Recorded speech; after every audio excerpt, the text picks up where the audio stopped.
In December 2012, Guan, chairman of Shenyang Machine Tool Group, was honored by Chinese state media CCTV as one of its 2012 China Economic People of the Year. Guan received the award for taking control of a failing machine tool company and turning them around into a $2.8 billion giant. Or, so it seems. Even as Guan received this award, his company was on the decline and would eventually fall into insolvency. In today's video, we profile the debt-fueled fall of a Chinese machine tool giant. This video is brought to you by the Asianometry Patreon. Shenyang, once known as Mukden, is one of the larger metropolises in mainland China. The city proper hosts about 9 million people. As capital of the Liaoning province, Shenyang is surrounded by satellite cities like Anshan and Fushan. The region is blessed with natural resources like coal and iron. During the warlord years of the early 1900s, Shenyang's local warlord Zhang Zuolin, father of Zhang Xuelang, the Xi'an incident guy, built several ammunition factories. This set the foundation for the city's heavy industry cluster. After the establishment of the People's Republic of China, the government continued this trend of manufacturing and heavy industry. In 1935, the Japanese company Mitsubishi set up a repair workshop in the Shenyang city area. After the PRC's founding, that workshop was nationalized and then rebuilt with Soviet aid into a large factory called Shenyang No. 1 Machine Tool Works. China's machine tool industry was then in a difficult state. In 1949, the country's factories made only 16 types of tools and produced 1,582 units of those tools in total. So the Chinese government allocated resources to machine tools as part of its heavy industrial buildup. Output rose rapidly from those 1,582 units in 1949 to 28,000 in 1957, meeting 3/4 of domestic demand. Shenyang No. 1 established itself as one of the country's better machine tool factories. In 1953, they produced, with Soviet aid, China's first domestically manufactured conventional lathe machine, the C620. The C620 was based on the Soviet Union's widely used 1A62 screw-cutting lathe. The thing won't win any beauty contests. Workers apparently dubbed it the Iron Pimple Scholar, but it was strikingly accurate. The horizontal lathe tool is memorialized in one of the PRC's 2 RMB banknotes, first printed in 1960. Throughout the 1960s, the factory developed other well-liked machine tools like the CA6140, which gained a reputation for reliability and ease of use. Together, Shenyang, along with Northeast China's other core machine tool SOEs, were nicknamed the 18 Arhats, a reference to the original followers of the Buddha. Then in the 1970s, Shenyang, like many of China's heavy industry enterprises, started to fall behind the rest of the world. Outside of China, the industry transitioned to machine tools controlled by computers. This new technology, called Computer Numerical Control, or CNC, relied on software and emerging IC-based technologies like Intel's CPUs. The PRC had no access to those, while Chinese research institutes did develop certain CNC machine prototypes. None progressed to industrial production, and later those institutes were privatized and dismantled, removing their R&D capabilities and causing brain drain. The Mao-era planned economy did not impose profit and loss discipline on heavy industry, so the state took all profits and covered all losses. Growing output simply meant growing inputs, disincentivizing efficiency or technology improvement. The industry also suffered great losses of technological competence during the tumultuous days of the Cultural Revolution, which prioritized worker and peasant-led innovation over quote-unquote foreigner knowledge. It was during this period that the company, and others like it, suffered a steady decline in its product tool quality. By the late 1970s, items produced by even China's top-tier machine tool factories suffered scrap rates of 20 to 30%. In the late 1970s, China embarked on its economic reform and opening up. In order to catch up with the rest of the world, Shenyang No. 1 and other Chinese companies established partnerships with foreign companies to absorb and master their technologies. The government also funded multiple technology programs to develop CNC technology. In 1980, the Beijing Machine Tool Research Institute struck a licensing agreement with Japan's Fanuc, one of the world's leading makers of NC controller modules, alongside Siemens in Germany. These modules are critical to making these machine tools work. They are the brain and nervous system that interpret the design and dictate to the machine tool where to go and cut. Throughout the decade, Chinese companies struck over 18 partnerships with Japanese, German, and American companies. Over 180 different technologies were brought in via license, technical cooperations, and the purchase of sample machines for study. Unfortunately, this strategy of bringing in new technology and reverse engineering them, which one might refer to as bringism, did not work well with high-end CNC modules. Chinese engineers can copy the module and maybe even its code, but cannot grok why it was done that way without decades of experience, intuition, and trial and error. In early 1993, the Shenyang Machine Tool Factory merged with other struggling factories in the area to form the Shenyang Machine Tool Company. The largest merger partner was the China-Czechoslovakia Friendship Plant. It, too, was a nationalized former Mitsubishi repair workshop. As the name implies, the factory received technology aid from communist Czechoslovakia to produce its radial drilling machines and jig borers. Other merger partners included the Liaoning Precision Instrument Plant and the Shenyang No. 3 Machine Tool Plant. All of Shenyang's factories were incredibly behind. Half their combined equipment were over 20 years old. Moreover, in 1994, China lifted import restrictions on foreign machine tools and CNC modules, cutting tariffs to 9.7% and 5% respectively. Imports surged, reaching $2 billion in 1994, and China became the world's second largest machine tool import destination, and the 18 R-hats suddenly found themselves on the back foot. The company's subsequent turnaround in the late 1990s was led by Guan Shiyou. Born in 1964, Guan was born of Manchu descent in the Liaoning province. He graduated from Tongji University in Shanghai with a degree in mechanical engineering, but decided to return to Shenyang rather than work in Shanghai, apparently at his parents' behest. He joined the China-Czechoslovakia Friendship Factory in 1988 as an apprentice and technician in the lathe division. Guan is a charismatic leader, passionate but easygoing with a touch of the direct, self-deprecating humor that China's northeasterners are known for. He soon became head of the factory's CNC machine development workshop, apparently because he had the balls to defy his team elders by calling out its bad design. When the wave of the foreign CNC imports hit soon afterwards, he pivoted the workshop to repair, which paid better. The factory nevertheless sank into its financial nadir. In 1996, its 22 bank accounts held just 5,000 RMB total. Salaries were not paid for half a year, and dozens of their college-educated employees left. In 1997, Guan, then only 33 years old, became general manager of the whole China-Czechoslovakia Friendship Factory, a job that supposedly paid $72 USD a month. He reformed the factory by firing incompetent managers, tying pay to performance, and hiring younger, hungrier workers. Shenyang updated its equipment and deeply cut its workforce. From 1993 to 2002, they went from 27,000 employees to just 11,000. This painful restructuring was funded by a $175 million loan from the World Bank. It was issued in 1995 to aid in Shenyang's industrial reform. China Development Bank matched with another massive $70 million loan. To help raise more capital, Shenyang Machine Tool split into two. Its most favorable assets were hived off into a company retaining the original name, Shenyang Machine Tool Company. Having the best assets, the company was IPO'd on the Shenzhen Stock Exchange in 1996. but it was then made the subsidiary of a single larger entity called Shenyang Machine Tool Group.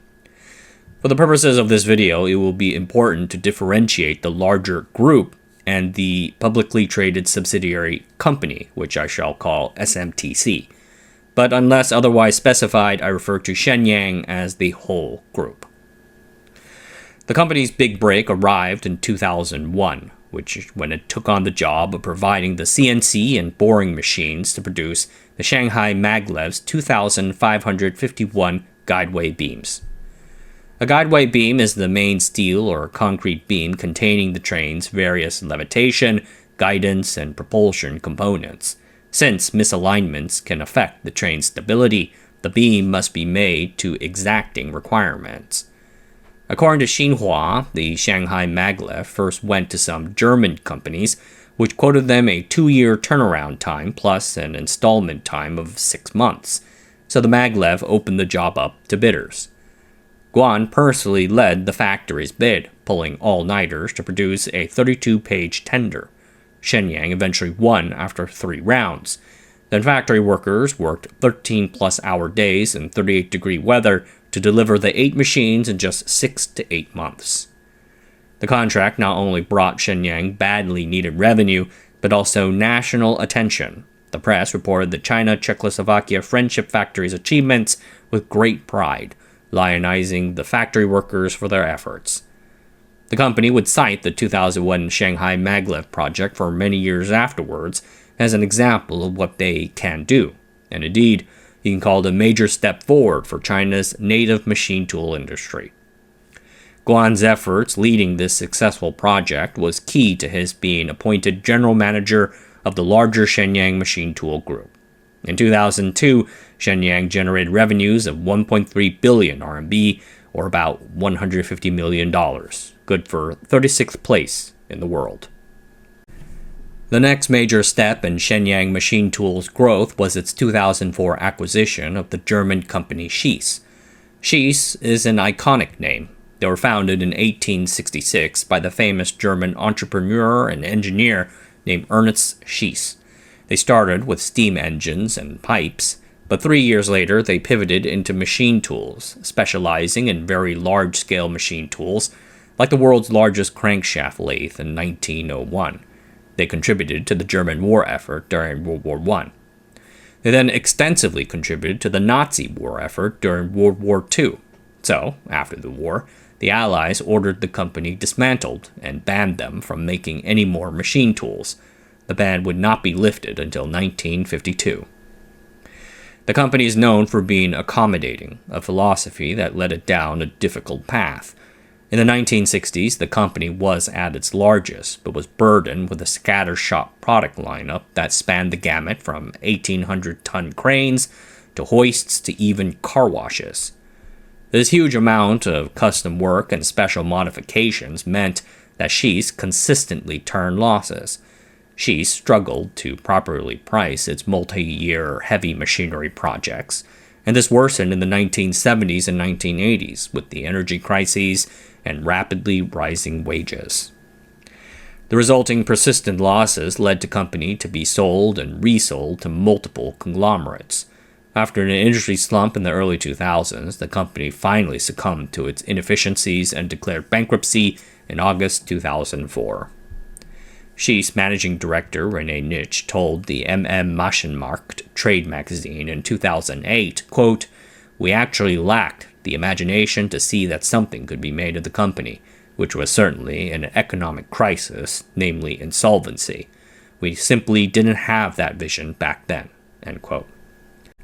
So, to them, Shenyang Machine Tool Company looked like a white knight, sweeping in to save the day. Shenyang allocated only $9.5 million for the purchase. General Manager Geng Hongchen told the China Daily, quote, "This is a very, very cheap price.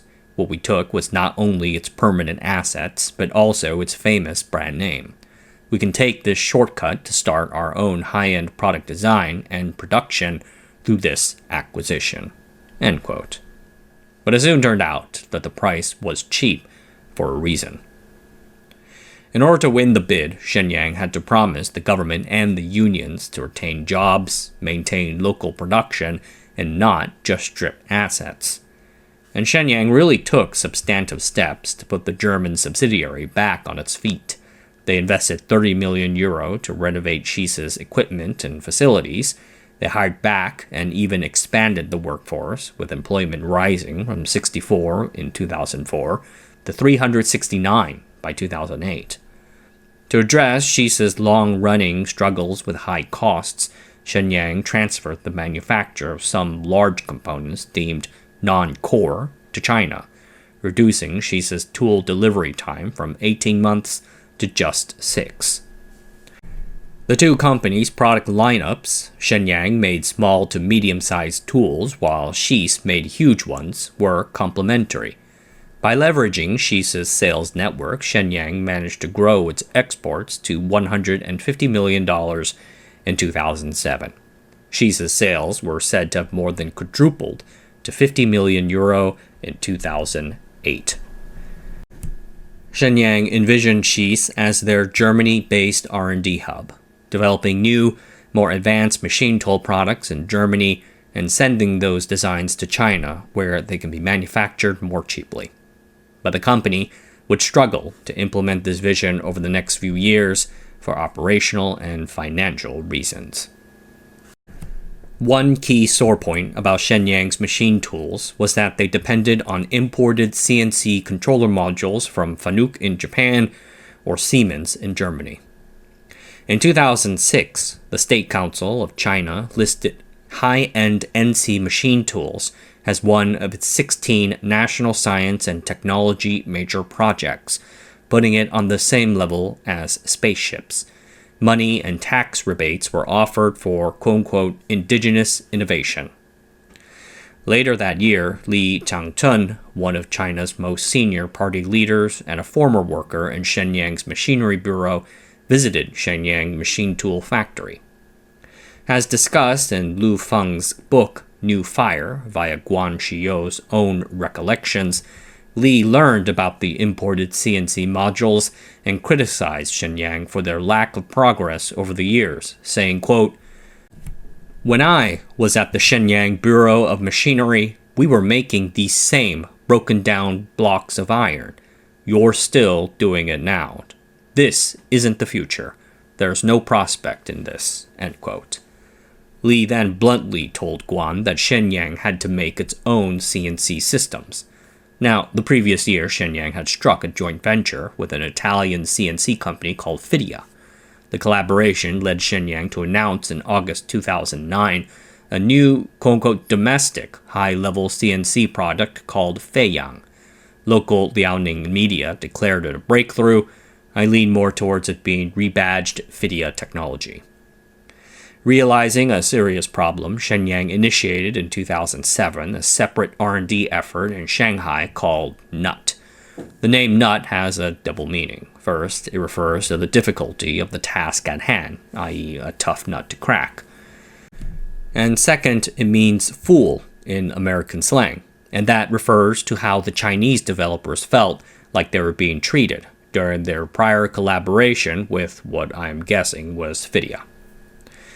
Shenyang Machine Tool would dedicate years and pour immense amounts of money into NUT, money that the company could scarcely afford. From 2001 to 2011, China's machine tool industry production grew 10 times over. The Chinese economy was growing in every industrial sector, from appliances to automobiles to construction to xylophones, thanks to the monstrous export boom in the wake of its entry to the World Trade Organization. In 2011, the machine tool market was worth about $40 billion. Mainland China was the world's largest consumer and producer of machine tools. Believing that the company had to first grow big before it can grow strong, Shenyang vastly expanded its production capacity to match. They were encouraged by policy. Shenyang benefited from a 2003 central government initiative called Revitalize Northeast China, which sought to modernize manufacturing and revitalize aging SOEs like Shenyang with industrial parks and whatnot.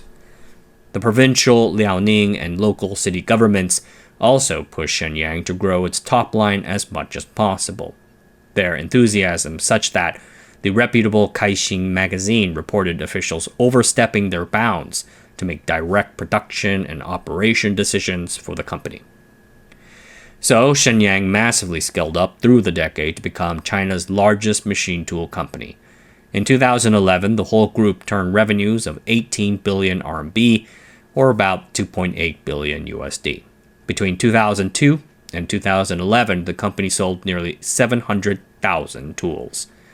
The only other Chinese company of a comparable size was another state-owned enterprise called Dalian Machine Tool. The two were often pitted against each other.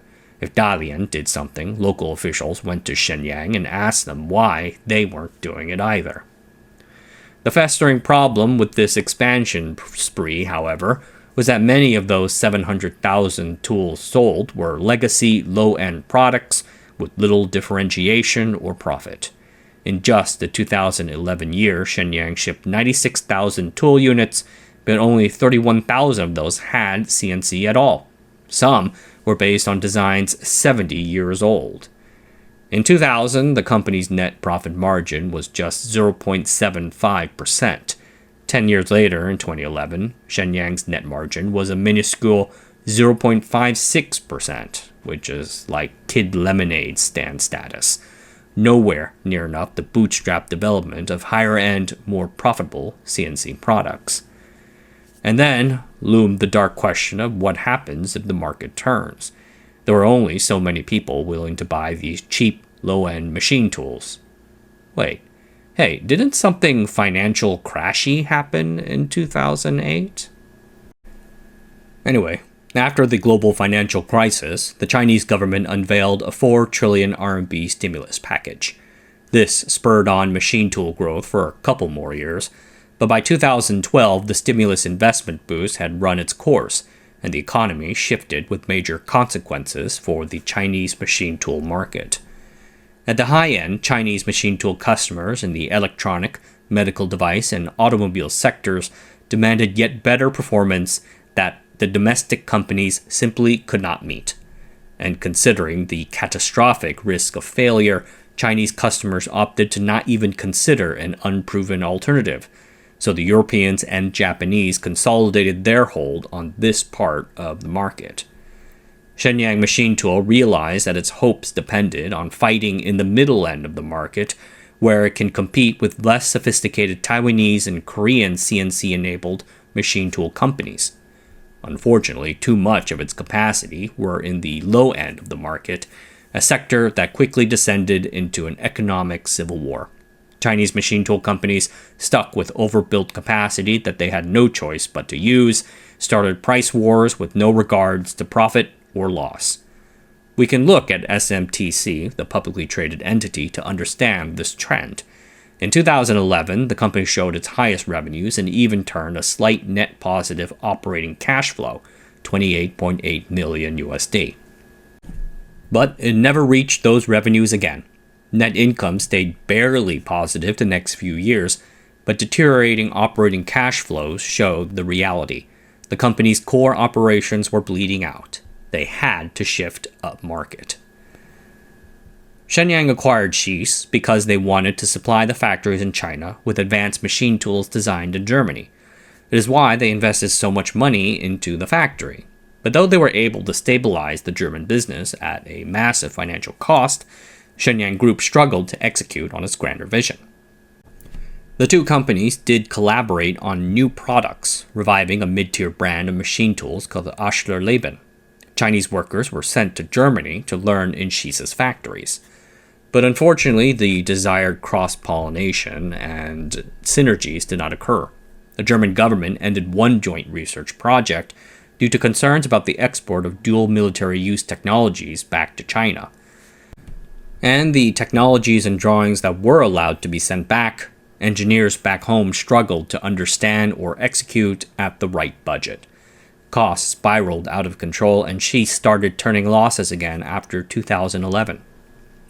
Shenyang injected 140 million euro into Schiess since the 2004 takeover. Considering its own worsening financial distress, this was no longer feasible. It would have to look inwards for its own turnaround product. In February 2014, after 7 years of development, Shenyang unveiled its i5 series intelligent machine tools at the Shanghai Machine Tool Exhibition. The name stood for, quote, industry, information, internet, intelligence, and integration, end quote, i5. The effort grew out of their NUT R&D efforts in Shanghai. The NUT team finished fleshing out i5's architecture in late 2010. By June the following year, they had mounted it onto one of Shenyang's tools. Official write-ups and media began beating the drum that the company had achieved a breakthrough, a cloud-enabled, remotely operable, intelligent control system. So what specifically is i5? It is a CNC module/platform with 3 components: a numerical control controller, servo drives, and I/O devices. The NC controller brain runs a proprietary algorithm, was entirely software-driven, and runs on standard desktop Linux. I'm sure someone's heart just leapt for joy when I said that. A big part of the system was its connection to the internet. Users can connect to machines from anywhere online, review real-time information, or any alerts, alarms that might come up. A big part of this was Guan's thinking that a machine tool should be as easy to use as an iPhone. The i5 platform only worked with Shenyang's own machines. It was the only way they had to get it going, but a different approach than what Fanuc took many decades earlier. Upon its introduction, they unveiled 6 i5-enabled machines, positioned as its premium intelligent line. Chinese media position i5 as, quote-unquote, defeating foreigners' grip on China's tool market and creating the smart factory of the future. In 2016, Shenyang reported that 20,000 i5-enabled machines had already been put into people's hands. China Daily wrote glowingly, quote, the i5 broke the monopoly of companies such as Siemens and Fanuc over machine tool motion control systems, and demonstrated that numerical controlled machine tools could have a Chinese brain, end quote. Cloud networking enabled new aggressive business models. So Shenyang announced it would let customers rent the machines rather than buy them outright. The first user, a small consumer electronics producer, paid just 15 RMB an hour. To get the tools into more people's hands, Shenyang announced it had partnered with local governments to set up 24 smart manufacturing centers inside industrial parks. It would enable something like sharing. The first, the Jiahu Valley, began operations in 2018. Guan embraced this change of business model, saying, quote, from being a traditional manufacturer, Shenyang Machine Tool is transforming itself into an industrial service provider. It's a creative transition from selling tools to selling services, end quote. Now, there is no doubt that i5 was a serious, innovative product that caught the attention of competitors and users, and that Shenyang's wild rental business model allowed rapid initial adoption with certain customers. It was at least serious enough to motivate Fanuc to cut prices on certain products 20+% to retain customers. But the reality is that i5 had a long way to go in overturning the Fanuc-Siemens duopoly. It lacked their rich product and user ecosystem. The big two had worked with clients on very demanding jobs for decades. There's just no way to shortcut that. The two benefited from a vast body of software applications, mature library functions for high-end machining, and a large pool of talent experienced in using their tools. Their modules also integrated with every manufacturer's machine tools, while i5 was exclusive to Shenyang's. A Japanese analyst put it well when he told the Financial Times that entrance like i5 was like, quote, trying to sell a PC with a homemade operating system, end quote. The i5 product was not fully baked yet either. Caixin magazine reported issues of software freezes, reliability problems, and thermal issues. For instance, that first smart manufacturing center, Jiahu, started with 400 operational machines, but hot weather in August caused all but 100 to malfunction. There were issues with the high-end products too. The vast majority of i5 models were 2 or 3-axis tools, basically simple machine lathes or machining centers, middle to low-end status. But at the high end, like 5-axis machines with 2 additional simultaneously moving rotary axes, the tools took longer to come out. It took until 2016 for Shenyang to announce their 5-axis competitor, the i5 M8. Few adopted them. The only way that i5 was going to work was through time and iteration, finding and fixing problems in the code and algorithms one by one. The customers were understandably unwilling to take on the financial and operational risk of being their vendor's R&D guinea pig. That's partly why Shenyang financed customers with its rental business model, but that only exacerbated the company's already worsening working capital situation. To improve, they needed more tools in the market, but putting more tools in the market meant more precious cash out the door. By 2018, the Chinese machine tool industry had drastically pulled back. It peaked in 2011 when it was worth $40 billion. By 2018, that had declined 40% to just $23.4 billion. Few people needed these low to medium-end machine tools. Years of losses finally caused these heavily indebted Chinese machine tool companies to collapse. Shenyang's biggest domestic competitor and fellow Northeast machine tool star, Dalian Machine Tool, was amongst the first in line.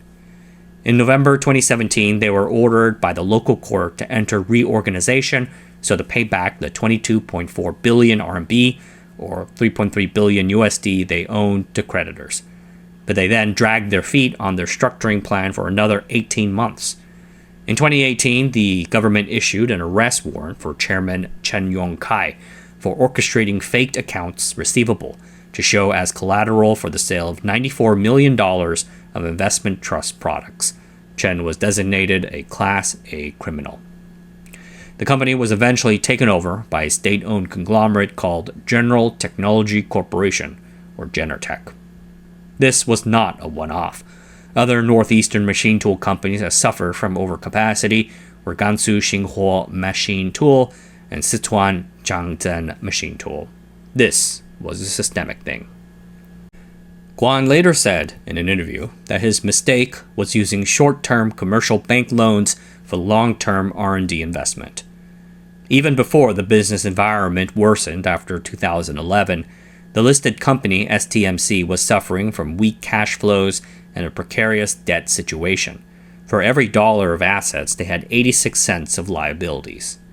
Worse yet, those liabilities were all short-term bank debt, guaranteed in part by the privately held Shenyang Machine Tool Group, the parent entity. There was so little room for error, with the core business not producing enough cash to service the debt. So, they had to keep borrowing from the bank to roll over older loans, leading to ever-rising financial costs. Then, after 2011, SMTC's operating cash flows went negative for 7 straight years. At the same time, Shenyang was trying to develop i5.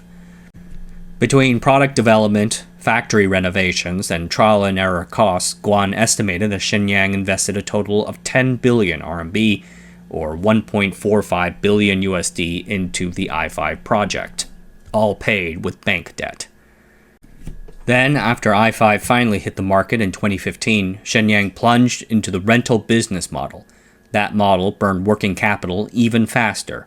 By 2015 end, asset liability ratios had risen from 86% to 89%. Their debt situation worsened in 2016 when a steel company called Dongbei Special Steel defaulted on $1 billion of bonds. Financing locked up, so in 2017, Shenyang found itself unable to roll over $500 million of its debt. With some help from the local government, the listed company, SMTC, executed a rabbit magic hat trick, selling a bunch of money-losing businesses and liabilities to the parent company, Shenyang Machine Tool Group, for 1 RMB. This made a magical profit that prevented SMTC from being delisted, but only kicked the problems upstairs. Over the next 2 years, both the Shenyang Group and listed company sought some way out from underneath the crushing debt, pursuing debt equity swaps, disposals, deals for restructurings, and a share sale. None worked out. Despite pledges of aid from government agencies like the Ministry of Industry, Ministry of Finance, and SASAC, the agency that administers all of China's state-owned enterprises, Shenyang could not be saved. In July 2019, Shenyang's 1,496 creditors went to court to chase repayment on their debts.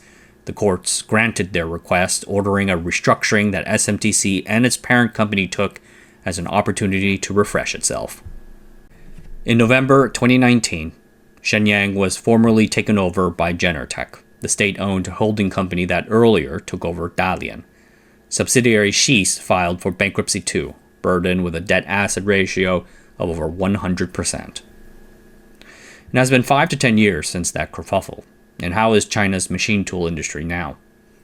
Shenyang had projected there to be 60,000 i5 machines in use by 2019. The actual number was about 25,000, with half of those being sitting in smart manufacturing centers, hardly being used. Utilization was reported to be under 40%. Some have mused that the i5 might have done better in the Chinese market had it been released after the Sino-American trade war. China's autarkic drive might have been better atmosphere for its growth. But the real problem, I say, was that i5 needed more money, time, and resources to challenge one of the world's most formidable industries than what a heavily indebted 70-year-old factory can afford. The state continues to reform Shenyang and Dalian. i5 may even still be around in some form or fashion, though its user base is certainly minuscule. In 2019, less than 200 5-axis i5 machines were reported to be used by customers. Today, Fanuc and Siemens still together hold 70 to 75% of the market in high-end CNC controller modules in China, a rare critical spot amidst China's domestic technology policy push. Experts and analysts still expect Chinese companies to eventually make some inroads into the higher-end machine tool space, and that's sort of a safe call to make. There's a new generation of Chinese companies working on this, but the mistakes of Shenyang, Dalian, and the other old guard machine tool companies are ones to remember. Alright everyone, that's it for tonight. Thanks for watching. Subscribe to the channel, sign up for the Patreon, and I'll see you guys next time.